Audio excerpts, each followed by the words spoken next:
Welcome to TECSOL. In this video, I'm going to teach you the simplest way to unboot your USB drive or bring it back to normal after making it bootable to install Windows on your computer.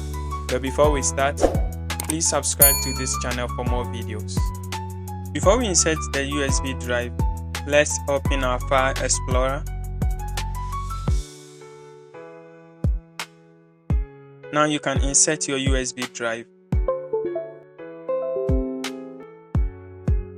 This is the drive we want to make unbootable. Close this window and come down to the search area, type CMD and click on Command Prompt to open the Command Prompt window. Type DISKPART. There's no space between disk and part. Press Enter.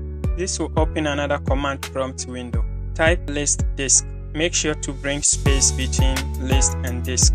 Press Enter. Here we have two disks shown.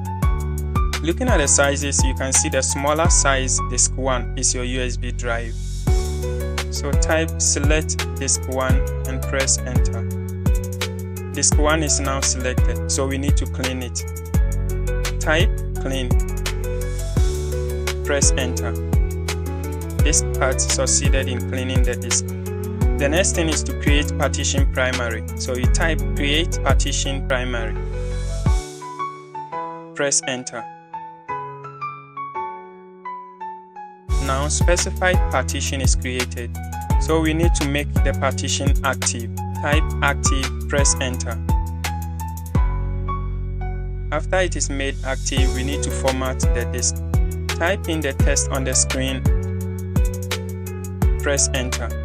Now it's showing 0% completed. You have to wait for it to be 100% completed.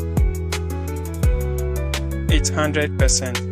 This part successfully formatted the volume. We need to assign the drive letter. So type assign and press Enter. This part successfully assigned the drive letter or mount point. Now we are done, so we need to exit the window. Type exit, press Enter to close this window. Close the other window too.